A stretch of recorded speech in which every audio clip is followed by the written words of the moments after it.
Hello? Well, if you can hear me, I'll try dialing back. I can't hear anything. Hello? Oh, I can hear you. I can hear you now. Can you hear me? Can you hear me now? Yeah, I can hear you. Yeah. It's Skype always has these problems, I've found. So, but once it settles out, we're fine. So, you can hear me? Yep, absolutely. Oh, good. Oh, right, lots to talk about. I've been trying to get a hold of you for a few weeks now. And originally, subject matter was to get you involved in these management meetings that are coming up on the 15th of September and the 6th of October. One in Manchester, which is the one I wanted you to attend. And since my initial attempt to contact you, all this other stuff has come out of works, as it were. That's right, yeah. So I thought, well, okay, you seem to be quite active with regards to a few people. So I thought, well, I know who you are. You and I have met. We've talked before. So let's see if we can actually find out what the issues are that seem to have created all this, well, the only word is complete shit. Yeah, I agree. To be honest with you, I feel that you are being set up. I feel that you're being set up for a massive fall. I have been trying to protect you and keep your name out of the issues, but your name's starting to creep in and people have joined you up with Brian. The issue is very clear. You are chairman of the British Constitution Group. And by you being chairman, that appointment has basically put you as a formal director, the highest company officer within the company of Brit Constitution Limited. As you are bankrupt, this places you in an extremely untenable position, and I don't think that you are fully mindful of what is going on. I have only just really woken up to this myself, and it is through actually the final straw, to be honest with me, was attempting to get you out of prison. And when I actually saw exactly what was going on, it was to be honest with you, it really sits in your interest to distance yourself from Brian, and that's your choice. But Brian is in deeper than what he makes out. Way deeper. Whether he has done deep investigations and got co-opted or whatever, something has gone on. Because he is not the same man that I met back in 2010. He is not. No two ways about it.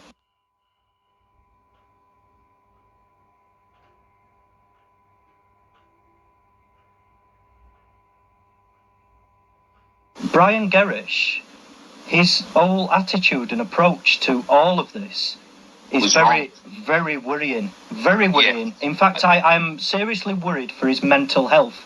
And that's really funny because that's exactly what he said to me. Well, Chris, this is, you see, again, this is an unnecessary conversation between both of you because you're both intelligent guys. And I have said to Brian, I don't think he has handled this Holly stuff as well as he should have done. Now, that caused a little bit of conflict. Can I stop you a second? Right. Yeah, go on. I've got video footage of the police illegally and unlawfully, and approved it in court, removing my child. I've just stuck it back up on the internet. And now the thing is, back in December time, I was in deep conversations with Malcolm Massey, and Malcolm Massey actually wrote an article to actually go in the column about all this. And he actually took copies of the fake court orders that have been produced by Leeds City Council, and he was flabbergasted by the whole situation. I mean, it's obviously, since you tried to help me that time, things have expanded since. Now, when I see that the UK column is quite prepared to print unsubstantiated rubbish with the Holly Gregg situation, but yet myself can come along with substantiated allegations and back that up to a point where I am willing to go to prison over it, then serious questions have to be asked, because when I then am helping... Let me answer those, because this is an important part of where, you know, the reality gets created into something quite different. I'll tell you the problem with the UK column. Right? Let me stop you 1 second, though. Right. What I will say is it's not just me. I'm just highlighting something that I can demonstrate. But, sorry, go on. Okay, that's fine. I mean, obviously, the UK column, what happens with the UK column is they are so overloaded that they are not dealing with things as well as they could do if they had more help. I've been down there, I've spent a week down there, and it is just impossible to do a lot of things. That's the first thing. Secondly, I'm absolutely certain that there is no problem with doing your story. It's just that there were things that were happening that were being overflowed, that their commitment. So you know, I can't buy that. I'll tell you why I can't buy that. Because this has been going on for a couple of years, Roger. And to be honest with you, it's not just like, we're not just talking about December of last year. We're talking, this has been ongoing, and I've been filled full of excuses to the brim. Like, for instance, deadlines have not been met.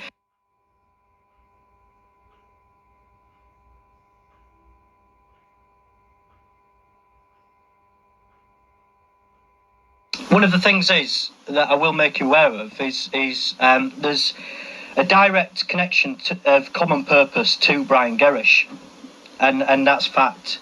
I have approached a young lady who I was staying with earlier this year. I went to stay with Eleanor Wilson in London. I stayed for a brief period of time in December, and then it was floated, or perhaps you need a break, come and chill out with us and all that sort of thing.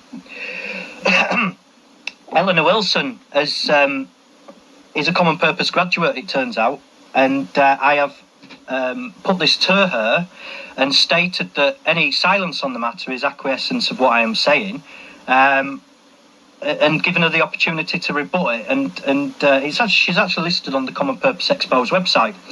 Now, this all links in. Can I just ask? Is that? I think I know who you mean. Yeah. She comes across. She's the partner of Michael Stone. Michael Upstone. Oh. Yeah, Mike. Okay, I know who you mean, because I've actually had meetings with them as well. Yes, and now I went to stay with these people. That doesn't make me common purpose, of course. No. Well, I mean, people could say the same about me staying with them. This is the whole point, and this is why I'm just priming you on it, because you know, the whole point is Mike Upstone has been. He claims he was in the army as an officer, and do you know, you sort of ask these questions as you sort of spending plenty of time with people casually. Oh, how did you leave the army? And then he came out with the old broken leg story, and I thought, yeah, right. And so I said, well, which part of the army were you in? He was in the officer. He was in the officers thing, and he was trained at Sandhurst, by all accounts, from his own words. And then I looked deeper at the organisation he's been involved with, and that's Humanitad. And Humanitad are currently trying to raise money to build a monument at the minute, and that monument is a pyramid.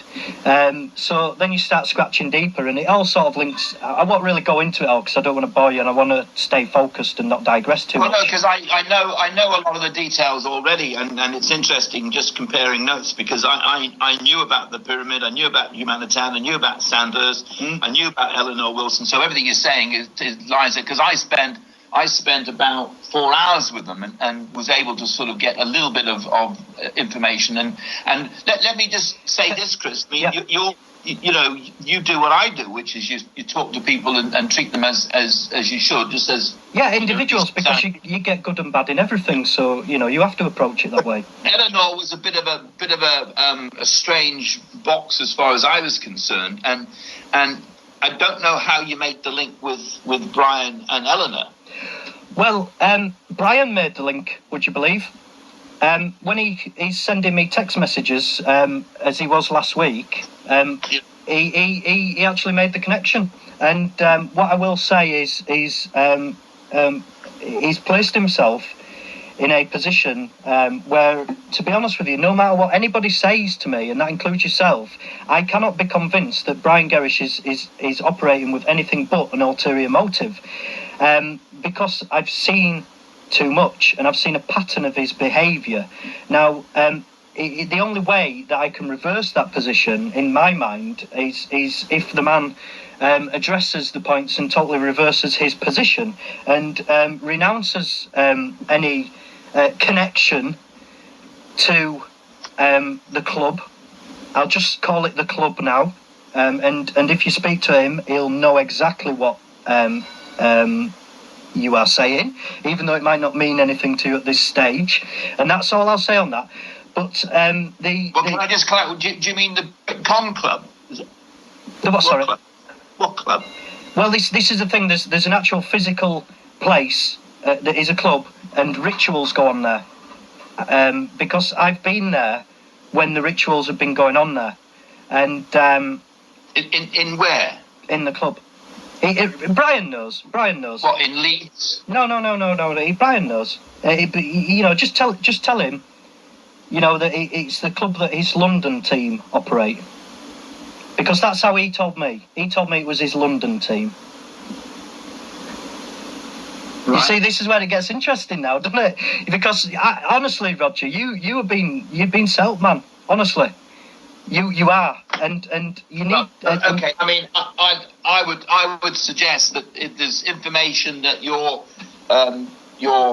imparting here that is true, and it turns out to be not what I think it is, then fine, and that's the way of the world.